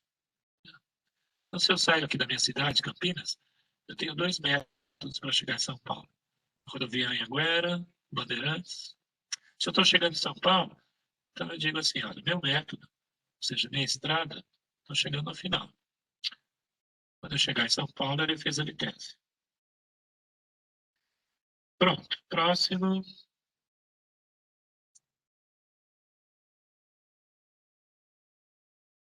Bem, então eu disse no início que a falar de pesquisa quali, como ela tem uma identidade ainda um pouco afrouxada, então a gente faz comparação necessária com a chamada pesquisa quant, que na verdade, como eu alertei, por lado a lado 2 discursos, das ciências naturais e das ciências humanas. As ciências naturais é aquilo que a gente não faz, que é física, química e biologia. Obviamente não são essas 3 ciências básicas, mas suas centenas de filhas. Eu gosto de trazer aí o nascimento da ciência, da chamada ciência moderna. A ciência é novinha, gente. A gente fala muito, tem se falado muito sobre ciência agora, né? Vacina, ciência, mas é novinha. Já tem 400 anos. Porque de 400 anos para trás, o que nós tínhamos era uma influência muito grande no conhecimento acadêmico, universitário, dos conhecimentos religiosos e da filosofia aristotélica em particular. O Galileu que rompeu com isso. Ele olhou para as coisas e dizendo, olha, a resposta de como as coisas funcionam, o movimento das coisas, estão nas próprias coisas, gente. Não está na Bíblia nem nos livros do Aristóteles. Então, a ciência nasceu assim, 400 anos atrás. Ele escreveu, a filosofia, isto é, a nova ciência, encontra-se escrita nesse grande livro, que continuamente se abre perante nossos olhos. O que abre perante nossos olhos? Os fenômenos da natureza. Na época ele estava preocupado assim, o objeto que cai no chão, o movimento dos astros. Então a explicação de por que uma maçã cai no chão está na maçã e está no chão. E para desvendar isso, revelar isso, não basta olhar. O primeiro passo é olhar. Então é o convite do Galileu para coletar dados. O outro passo é interpretar os dados. Seja em pesquisa quant ou quali, nós coletamos dados, depois tem que interpretar. E a interpretação é um exercício mental, intelectual. No caso das ciências... Professor, Oi? posso fazer um comentário? Pode. Quero. Sim, por favor. Essa, para mim, é uma questão super importante, porque em muitos debates que a gente acompanha sobre ciência, às vezes a impressão que se tem é que, no caso da ciência moderna, quando se trabalha com os dados que aparentemente são objetos, objetivos, é como se os dados falassem por si só, e como se houvesse uma espécie Isso de... chama positivismo. Isso chama positivismo. Sim, e como se tivesse uma negação de que, ao olhar para o próprio dado, o próprio positivismo é uma teoria, é uma forma de olhar o mundo, tem um esquema mental, conceitual. Isso já caiu. Isso já caiu, faz 200 anos que já caiu. Os positivistas precisam ler, né? A ciência, o próprio Galileu não era positivista. Aliás, o positivismo vem bem depois do Galileu. Ele mesmo não era positivista. Porque na hora que ele dizia que eu tenho que usar matemática para explicar a relação entre as coisas, a matemática está na cabeça. A lei da gravidade não está na maçã. São relações mentais, né? São esquemas mentais. Toda ciência, toda ciência. A pesquisa quali e a física também. O Einstein disse que as teorias que ele construiu foram com palavras livremente construídas pela cabeça humana. Então, se você faz química inorgânica ou faz antropologia, toda ciência é produzida na mente. Perfeito. A maçã, quando cai no chão, ela não disse assim para Newton: veja que estou sendo atraída pela massa da Terra na relação direta do produto das massas e na relação inversa do produto do quadrado da distância.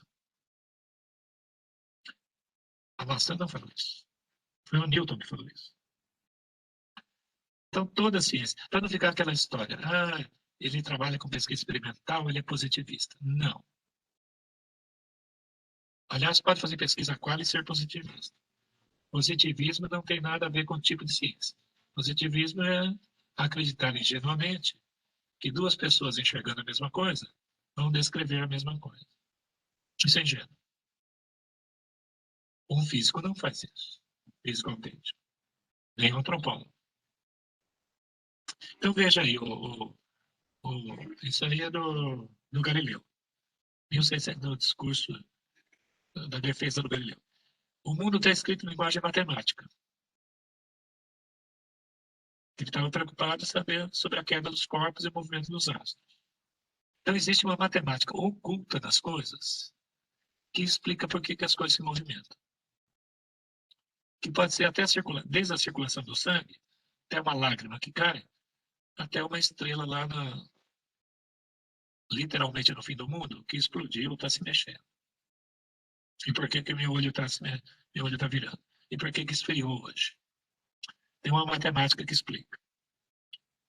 Se não for isso, ele diz o seguinte: é impossível entender humanamente as palavras. A gente fica perdido num obscuro labirinto. E assim termina esse slide. 1600. A matemática como linguagem da ciência grega. Eu gosto muito, eu falo sempre isso porque eu sou qualitativista que não abandonou o amor pela matemática. Eu gostava e gosto. Até hoje, muito de matemática e de física. Aí apareceu a pesquisa qualitativa, eu trabalho com ciências humanas. Mas a matemática é a rainha da ciência. Eu era criança, minha mãe dizia isso. Matemática é a rainha da ciência. Depois que eu fiquei sabendo que foi o Gauss que falou isso. Agora, no próximo, eu vou falar sobre pesquisa qualitativa. Então, aí eu tomo a liberdade de parafrasear o que o Galileu escreveu e falar sobre pesquisa quali. Só que, em vez de falar pesquisa quali, eu vou usar uma palavra mais forte: as ciências humanas. Então, as ciências do homem encontram-se escritas nesse grande livro. Mesma história. Eu não vou ler na Bíblia e nem nas filosofias a respeito do ser humano. Eu vou ter que estudar os seres humanos para fazer ciências humanas e para fazer pesquisa aquática. E nós somos o grande livro, que continuamente se abre perante nossos olhos. São as pessoas, a sociedade. Próximo.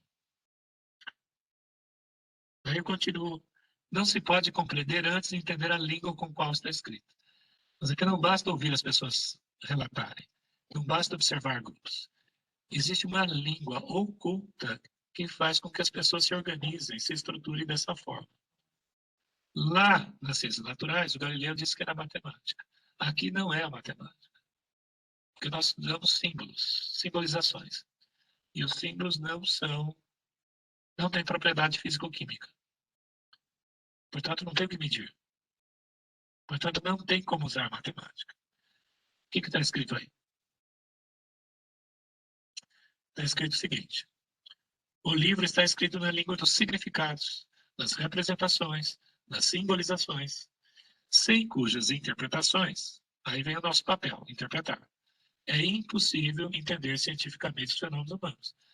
Se eu faço pesquisa aquática, eu tenho que correr atrás dos significados que as pessoas dão às coisas. Isso é ciências humanas. Significados, representações, simbolizações. No entanto, significados, representações, simbolizações não têm propriedade físico-química.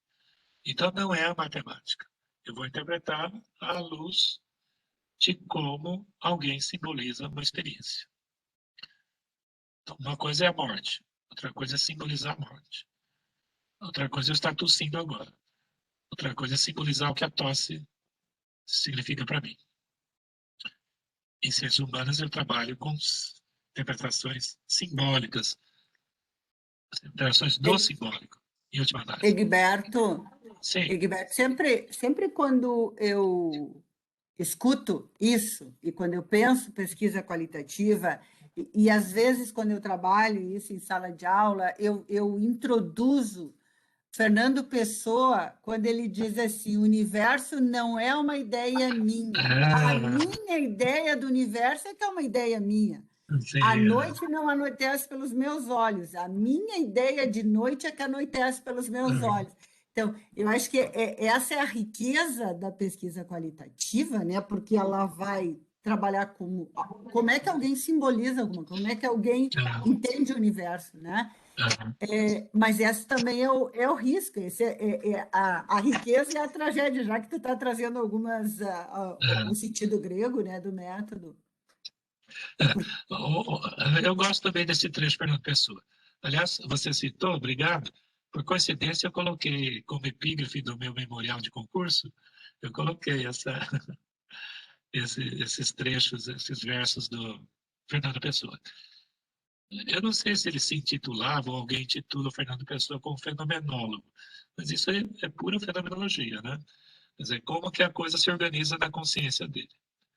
E a pesquisa aquária, ou a pesquisa de ciências humanas, nós trabalhamos com a significação que a gente dá às coisas. Na pesquisa quântica, também tem. Eu não quero que a pesquisa quântica seja identificada com positivismo, eu não gosto disso. A pesquisa quântica, ela não trabalha com os simbólicos das coisas, mas a explicação da relação causal, dos nossos colegas quantitativistas, também é subjetiva. Também é subjetiva. Então, aquela pergunta, quem é mais subjetivista? Ou quem é mais subjetivo? Psicanalista ou astrônomo? Essa pergunta é boba. Ambos são subjetivos. Porque a explicação do inconsciente dada pelo Freud estava na cabeça do Freud. Mas a explicação de por que uma estrela explodiu faz 3 milhões de anos-luz também está na cabeça do astrônomo. Ou seja, toda teoria de qualquer área científica é um construto mental. Quer dizer, está na imaginação do cientista. Então, a lei da gravidade não está na maçã que cai. A lei da gravidade está na cabeça do Newton. O inconsciente psíquico está na cabeça do Freud. O Freud não viu o inconsciente, ninguém. nem complexo de Édipo. Freud não viu. Ele imaginou. Assim como Darwin também não viu a evolução das espécies. Ele imaginou que as espécies evoluem. Aliás, nem ele, nenhum biólogo, nem eu vi, ninguém viu uma espécie saindo de dentro da outra. Pode caminhar aí no jardim, pode caminhar no meio do mato. Você não vê uma espécie saindo da outra. Portanto, o darwinismo também é uma imaginação. Teoria do átomo também. Ninguém viu um elétron. Os químicos acreditam. Eu também acredito. Quando o objeto estuda é o ser humano, sem os instrumentos da observação e da escuta, voltados para os indivíduos ou coletividade, a gente fica perdido também dentro do escuro labirinto. Então, fazer ciência, ou pesquisa aquária, ou fazer ciência nas ciências naturais, é sempre um exercício de abstração, criar teoria, a teoria está na mente das pessoas, e a gente utiliza recursos próprios de cada uma dessas áreas. Próximo.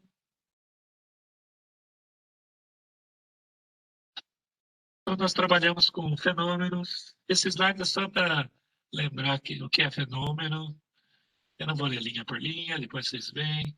Isso aí está nos livros. Nós podemos trabalhar. Fenômeno pode ser material, natural, ideal. O fenômeno é aquilo que está no mundo externo, está na natureza, está na nossa cabeça, ou é produzido culturalmente. Então, se a gente trabalha com significação de qualquer coisa, as possibilidades fenomênicas são múltiplas. Então, a gente não estuda fenômenos. O qualitativista não estuda fenômeno. Estuda o que o fenômeno quer dizer para mim. Quem estuda o fenômeno e a relação com outro fenômeno é o quantitativista. Por quê? Porque se ele tem um fenômeno acontecendo A e tem um outro B, ele quer saber se tem um caso amoroso entre ambos, ele cutuca A. Se o B também se mexe, ele suspeita que A e B têm nexo causal. Nós, qualitativistas, fazemos diferente. Nós temos o fenômeno A, que é o adoecimento, a tosse, a Covid, a chuva, relação de parentesco, sexualidade, religião. E não vamos correlacionar com outro fenômeno. Nós vamos associar com o significado dado àquele fenômeno. E só pode fazer essa representação o ser humano. A grama não tem uma representação de si própria. Nem gato. Gente, eu adoro gato. Tem uma gata, ela está andando aqui no apartamento. Ela parece gente já, só falta falar português. Mas ela, infelizmente, ela não representa. Quer dizer, ela não simboliza. A ração para ela que eu dou direitinho, ela não representa. Não, a maçã que eu ganhei da minha mãe tem uma representação de amor da minha mãe. A ração, por mais gostosa que seja, e por mais que a minha gata me olhe com ternura, até onde eu acredito, ela não simboliza. Portanto, só dá para fazer ciências humanas com seres humanos. Só dá para fazer pesquisa quali com quem pensa dialeticamente, que é o Homo sapiens. A pesquisa quali potencialmente passou a ser viável com Adão e Eva. Adão e Eva já tem 100 mil anos, mais ou menos. Quer dizer, que 100 mil anos há 100 mil anos atrás dava para você pesquisar quali. É que o pessoal não sabia nem escrever, não tinha escola, não tinha nada. Mas podia fazer. Próximo slide. Concepções de ciência. Então, aí vem, acho que até responde a colega que falou anteriormente. Né? Se a teoria está na cabeça, se está na... Então, o que é ciência? É uma atividade na qual os empreendedores, nós, pensamos em hipóteses, que é o ponto de partida, uma afirmativa sobre como a gente julga que as coisas aconteçam. Daí a gente vai organizar os elementos que a gente recolhe, coleta de dados, e a gente vai propor teoria de como esses dados coletados se relacionam. Então, a finalidade da ciência é construir teoria explicativa, for da física, química e biologia, ou compreensiva, se for da psicanálise, antropologia, Isso é um jogo de palavras. A gente diz que ciências naturais explicam, ciências humanas complicam. Próximo, a ciência fala de uma ordem invisível. Pesquisa qual idem. O que é uma ordem invisível? Que as pessoas contam suas experiências. Mas a interpretação não são as pessoas que fazem, somos nós. Então, a fala das pessoas esconde, tem uma questão oculta, esconde as compreensões. As teorias estão ocultas. Então, é uma fala sobre as relações não visíveis ao olhar comum. Outra interpretação, outra definição. A ciência está na mente das pessoas. Então, a teoria da relatividade estava na mente do Einstein. A teoria psicanalítica estava na mente do Freud. As explicações dos antropólogos estão na mente deles. E espelham o que está lá fora. Próximo. Aparência versus realidade. Aí é do Marx, 1890. Ele diz o seguinte: toda ciência seria supérflua, ou seja, o que a gente faz não seria supérfluo, se a forma de manifestação e a essência das coisas coincidissem imediatamente. Como não coincide, cabe ao cientista interpretar, porque a aparência é o jeito que a gente vê. A realidade, ou a essência, é como a coisa é. E a gente não enxerga como a coisa é. Não enxerga, não vê, não sente, não cheira. Então a gente precisa interpretar. E a interpretação é o papel nosso. Portanto, o cientista está com o emprego garantido. Porque somos nós que fazemos interpretações. Se a maçã dissesse para o Newton, olha, é a força da gravidade que está puxando para a Terra, para o chão, não precisaria ter cientista. A ciência forma um quadro, Einstein. A ciência não é somente uma coletânea de leis, não é. Não é um catálogo de fatos não relacionados, mas a relação somos nós que construímos. Daí que eu falei, ó, é a criação da mente humana com suas ideias e conceitos livremente inventados. Veja como o físico não é positivista. Só o físico bobo. Os grandes físicos sabem que eles elaboraram a teoria. Então, a produção quantitativa é tão fenomenológica quanto a compreensão, quanto a construção nossa dos qualitativistas. Próximo.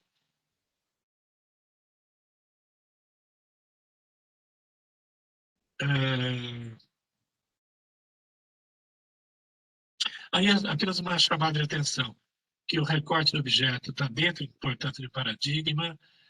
A gente apresenta uma contextualização de literatura, a gente vai fazendo passo por passo. Esse slide só para mostrar o passo a passo que um qualitativista faz e segue a lógica de se fazer ciência desde o método introduzido por Francis Bacon e a forma com que o Galileu entendeu que a gente devia buscar a linguagem atrás das coisas. Isso aí não é nada mais do que quem já fez um projetinho já percorreu. Próximo.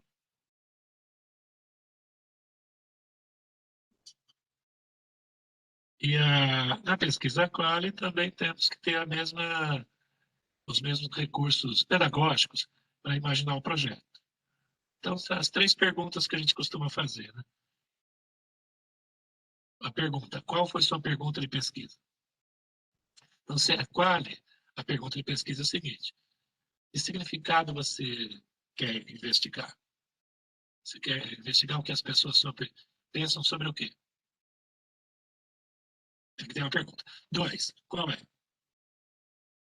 Se você tem uma pergunta, aliás, a pergunta é uma instigação dos gregos antigos. Os gregos já disseram, mais de 2 milênios atrás, que a filosofia fazia sentido porque ela nascia do espanto de como as coisas se movimentam. A ciência também nasce de um espanto. Eu quero explicar os movimentos. A diferença do filósofo e do cientista, o filósofo especula. O cientista intervém para saber as regras, as leis do movimento. Então, se você tem uma pergunta, você deve ter uma resposta imaginada. A pesquisa não ocorreu ainda. A resposta imaginada a gente chama de hipótese. E o terceiro momento é o seguinte: então, qual é o seu objetivo? Então, você tem a hipótese de que quem tem Covid está tão assustado que não teve tempo ainda para simbolizar a experiência do adoecimento? Objetivo: entrevistar pessoas para que elas contem a representação, o que elas entendem, o que elas sentem pelo adoecimento. Próximo.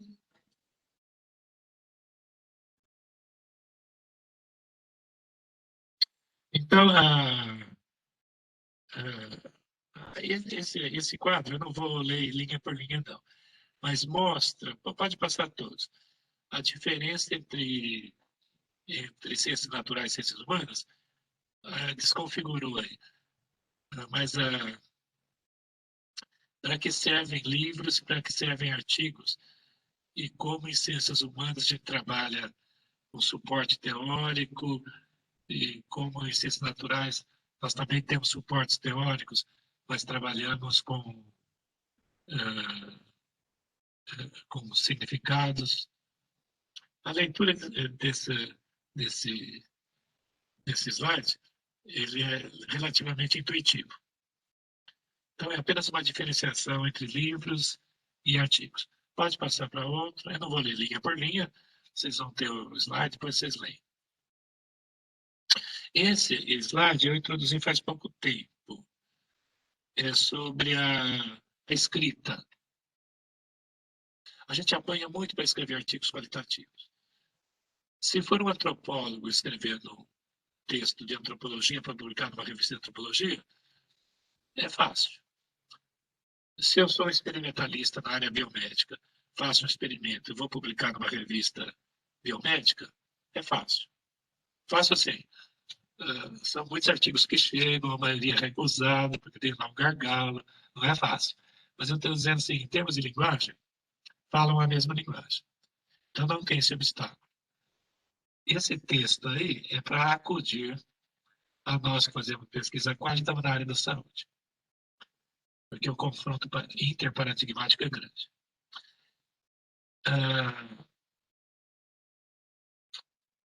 Escrita e letramento.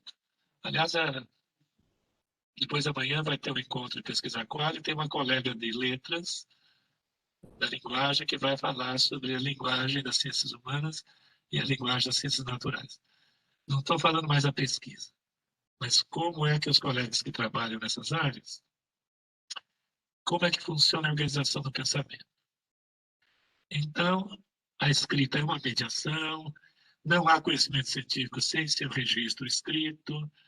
Quem for candidato ao mestrado e quer fazer um quali, precisa pensar como os qualitativistas pensam, como as ciências humanas organizam seu pensamento e como a comunidade onde eu estou, onde eu vou me inserir, organiza o seu pensamento, fazer essa transição de linguagem. Próximo. A escrita acadêmica tem códigos linguísticos. Por exemplo, eu treino meus alunos desde cedo, assim, está na metade do mestrado, já treino eles para escrever uma cover letter. Cover letter é aquela cartinha que a gente manda junto com o artigo submetido para a revista, para tentar convencer o editor que ele tem que publicar meu artigo. Não é uma cartinha comum. Pode ser uma carta de meia página. Mas a estruturação da linguagem acadêmica tem a sua forma, seu código linguístico.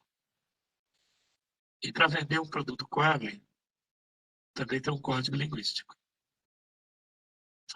Então, não é só fazer quanti ou quali, mas que código linguístico eu uso para escrever o meu texto, para vender o meu texto. O autor da pesquisa deve ter habilidades argumentativas, pode passar todos aí. Apenas aí são lembretes de que ingênuo que a gente não pode ser. Ingênuo não pode ser. Fazer pesquisa acadêmica Tem muitas coisas para pensar. Coletar dados talvez seja o que seja mais mecânico. Não é mecânico, mas é o que mais é operacional. Para pensar a ciência não é operacional. Precisa de uma abstração de linguagem. Próximo slide. Publish or perish. Publique ou morra. Esse aforismo a gente se queixa muito, né? Essa obrigação que tem de publicar. A obrigação de publicar também foi do Aristóteles. Se não tivesse deixado por escrito, a gente não saberia o que ele pensou 2000 anos atrás.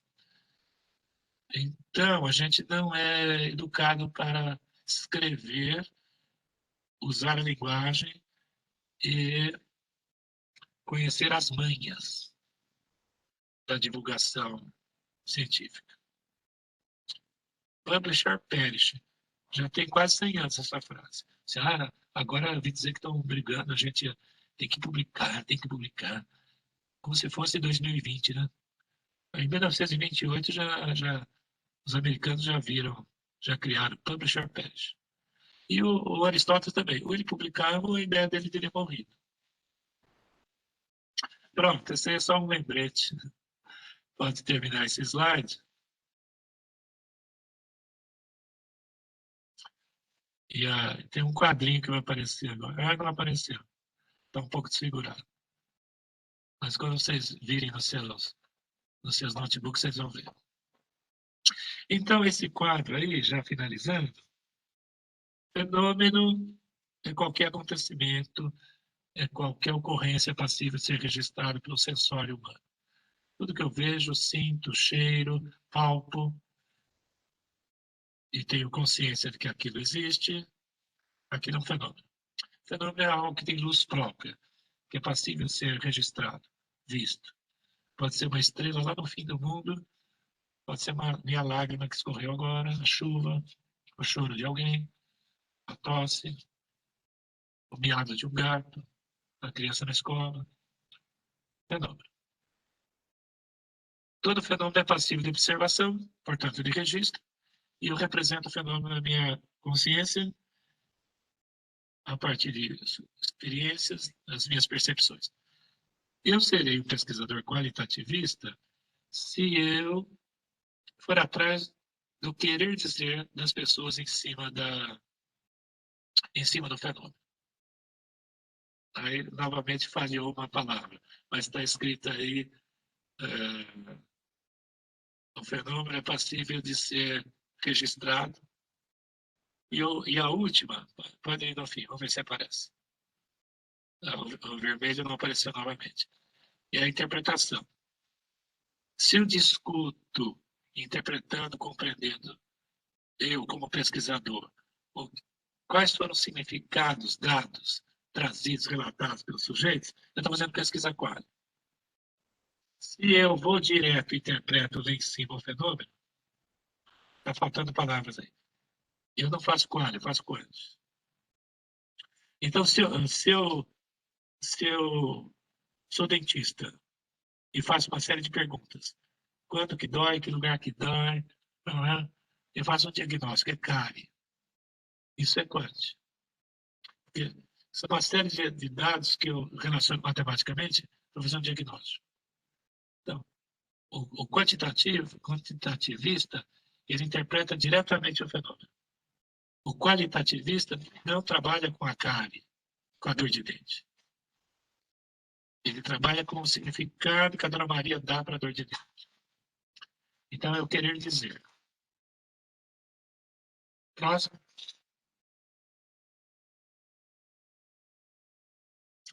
Esse slide aí, eu gosto pelo seguinte. Ele tem 3 conceitos sobre doença. Em inglês, nós temos as palavras disease, illness e sickness. Disease é a doença no sentido do diagnóstico científico. Por exemplo, asma brônquica, infarto agudo do miocárdio, doença de Alzheimer, tuberculose pulmonar. São disease, são doenças tal como descritas pela ciência, no caso, ciências biomédicas. Então, tem uma dimensão biológica. Não pode passar ele inteiro. O pesquisador quali, as palavras centrais não estão, algumas linhas centrais não estão aparecendo. Na dimensão psicológica, a gente não fala disease, a gente fala illness. E na dimensão sociológica, não apareceu aí, a gente também não fala disease, a gente fala sickness. Em inglês tem essas 3 palavras. A disease é objeto de estudo dos quantitativistas. Então, para descrever a Covid é o nome de Covid-19, é uma disease. Agora, se eu falo assim, está perdendo gosto pelas coisas, eu acho que eu estou passando mal, isso é uma illness. Illness é a doença tal como percebida por quem descreve, por quem vivencia, melhor, descrita por quem experimenta. E aí que entra o qualitativista, porque a gente vai se ocupar de pensar, de interpretar o que as pessoas falam sobre a sua experiência. Se for illness, é na dimensão psicológica individual. É como eu percebo. Olha, eu não estou me sentindo bem hoje, por isso eu não vou no cinema com vocês. Isso é uma illness. Agora, assim, olha, eu não posso sair porque eu tenho artrite reumatoide, tive uma fase de agudização. Isso é uma disease. E o sickness também é quali, só que é o quali no sentido macro, na dimensão sociológica. É como as pessoas descrevem um entendimento da doença sociologicamente compartilhado. Isso aí é da psicologia médica britânica. Eu acho muito curioso, às vezes falta essa compreensão para a gente. Né? O que é a doença vista pelo cientista, pelo médico, pelo dentista, que é uma construção quântica, e o que é a doença enquanto uma experiência de uma não saúde descrita por quem tem as percepções e fazem as suas representações. Seja individualizada, illness, ou seja, de um entendimento socializado, que é a sickness. Gente, falta 1 minuto para meio-dia, eu vou parar. Eu tenho mais uns 3 ou 4 slides, que é meramente intuitivo. Aí eu faço, o que é quant e o que é quali, são quadrinhos. Então, aí está desconfigurado também. Mas nesses quadrinhos estão as diferenças quant e quali, que em cima do que nós conversamos desde as 10 horas, e na experiência de pesquisador de vocês vão ver. É apenas informação de palavras, para mostrar o que é nas ciências naturais, o que é nas ciências humanas. O que é um paradigma, um tema, como se constrói a amostra, como se interpreta as amostras nessas duas. Então, tem aí a coluna do que se trata e mais 2 colunas, como é o quântico da quadra. É uma apresentação meramente didática, comparativa. E eu termino aí. Meio-dia. Perfeito, perfeito, pontualíssimo. Egberto, se, segundo tu, não há conhecimento sem registro, a publicação não é só uma pressão de métrica, etc. Ela é um compromisso ético. Ela é um compromisso ético. É que como publicar é muito difícil, tem as revistas que a gente tem a preferência. E tem um gargalo. Não chega só o meu artigo lá. Chega o meu de mais 100 pessoas. Então, voltam. Agora, a gente vai escolhendo outras revistas, ou algumas áreas valorizam o livro. Agora, se eu defendo doutorado e fica na gaveta, não houve conhecimento. O conhecimento é conhecimento enquanto ele é partilhado. Se a comunidade acadêmica não tomou conhecimento do conhecimento que você gerou, não houve conhecimento. Houve deduções tuas que estão lá na gaveta.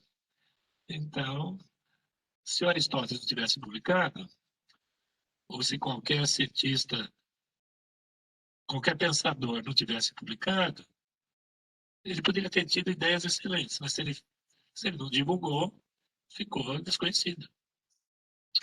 Ok, está aberto para perguntas, gente. A gente está no horário, mas eu não gostaria de encerrar sem dar oportunidade se alguém tiver alguma pergunta. Estou vendo a Maria Antônia aplaudir. Não sei se tem algo. Alguém que queira. Pode não ser pergunta, pode ser uma consideração adicional, pode ser um comentário. Então, uma consideração adicional que a Thaís Botelho botou aqui, eu não sei se a Thaís está aí ainda, ela poderia ler. A Thaís está aí? Eu não consigo ver o nome de todo mundo. Thaís, tu não queres? Estou aqui. Ó, então, quem sabe tu coloca o que tu anotaste ali no chat. Ah, na verdade eu anotei só naquele momento que acho que a Cláudia, né, e o professor estavam falando do Fernando Pessoa, e daí eu lembrei de uma citação do Manuel de Barros, que também eu acho que traz muitas relações com a pesquisa qualitativa, né? Aí eu escrevi a citação ali. Diz que a importância de uma coisa não se mede com fita métrica, nem com balança, nem com barômetros. Que a importância de uma coisa há que ser medida pelo encantamento que a coisa produz em nós. Essas ciências humanas. As ciências humanas trabalham com as simbolizações. Então, Mas eu não diria que a gente possa dispensar a régua, balança. É que é outra, a balança e o barulho. É outro tipo. Sim, é diferente. Não, eu sou médico, eu fico nervoso se eu entendo isso aí. Então, assim, eu meço tudo como médico, né? Mas eu entendo, assim, na importância simbólica, vai entrar coisas que não se medem. Que não se medem mesmo. Quer dizer, que não tem propriedades físico-químicas. Então, o símbolo não tem propriedade físico-química. Mas uma tosse tem. Ansiedade também tem. Tuberculose também tem. Covid também tem. Miopia também tem. Então, a gente trabalha junto com as ciências naturais. professor, eu gostaria de agradecer a belíssima aula, né? A sua lucidez, a simplicidade, doçura e lucidez com que apresentou todos os conceitos. Nossa, meu encantamento, usando a palavra da Thaís. Muito obrigada. Obrigado. Isso foi praga da minha mãe, que desde criança ela queria que eu fosse professor. Então, ela já faleceu faz 20 anos, mas simbolicamente já ficou na minha cabeça. Então, ela queria que eu fosse professor. Então, se eu falo desse jeito, é culpa dela. Temos muito a agradecer a ela, então. Alguém mais quer fazer alguma colocação? Aqui no chat do que eu estou vendo não tem nenhuma pergunta. Eu gostaria de parabenizar o professor Egberto, que começamos a conversar logo cedo. Ele já virou meu amigo no Facebook. É uma pessoa, como a Cláudia disse, Gamba, desliga o teu microfone. Uma pessoa doce e de uma simplicidade para colocar os seus pensamentos, as suas declarações, os conceitos. Então, eu gostaria de parabenizá-lo por esse mini curso, né? E agradecer em nome do Comitê Gestor da Política de Pesquisa, que é o comitê que eu sou responsável e que é o proponente, né, o organizador deste evento que ocorre na Escola de Saúde Pública. Então, muito obrigada. Eu tenho certeza que houve um ganho imenso da construção do conhecimento aqui junto com todos esses participantes. Então, em nome desse grupo, eu gostaria de agradecer. Parabéns a vocês que são as agitadoras aí, agitadores e agitadoras. Porque se não tivesse gente que fizesse movimento, então não adiantaria eu ter conhecimento se eu não partilhasse. Então, vocês estão funcionando como as revistas, os livros, os blogs, né, que fazem o conhecimento circular, ventilar. Então, é todo mundo cúmplice, né? Quem ouve, quem fala, quem programa, todo mundo é cúmplice. Eu vou embora. Tchau. Egberto, muito obrigada, viu? Seguimos em contato. E Karen, ele disponibilizou material. nas Sim, redes, tinha na mais uma internet. perguntinha aqui do Alexandre, professor. Não, Não sei se tu tens um tempinho pode falar. para a última perguntinha do Alexandre, que é o nosso braço direito e esquerdo, Elio Tales, da parte tecnológica. Qual a perguntinha? Ô, professor Egberto, eu sou docente aqui no programa de residência médica e multi da escola e eu quero pedir licença para usar 3 lâminas do senhor na minha aula Pode hoje à usar todas. noite com os Pode usar residentes. todas. Pode usar todas. Ok. Muito boa colocação e eu gostei daqueles exemplos da métrica ali, que é uma coisa que o nosso aluno tem dificuldade na hora da pesquisa, e o senhor fez uma colocação assim muito prática do o que é quant e o que é quali. Ah, pode usar. Porque a Aliás, gente sempre aquelas... usa Lakatos, Aminaio, né, Teto Servo, Ah, Berviamo, mas não tem uma coisa muito simples. Agora o senhor não, simplificou ali. aquelas colunas estão aperfeiçoadas daquele artigo que eu citei no começo, que é Pesquisa Quant e Quali, que está na Revista Saúde Pública, que eu publiquei 15 anos atrás. E eu comentei que tem 270 mil acessos, gente. 270 mil acessos. Está ali na métrica da Cielo. Significa que as pessoas vão atrás de uma fome. Existe uma fome para saber a diferença. E se a gente não tiver uma apresentação didática, isso aí eu fui construindo porque os alunos perguntavam. Daí, mas pode usar à vontade. Então tá. Não se preocupa que eu vou citar a fonte. Tá bem, cita a fonte. Obrigado. Pode? Eu que agradeço. Tchau. Bom almoço. Tchau. Tchau. Vou embora. Posso sair? É só desligar, né? Não vai. Na É bolinha só com X. Muito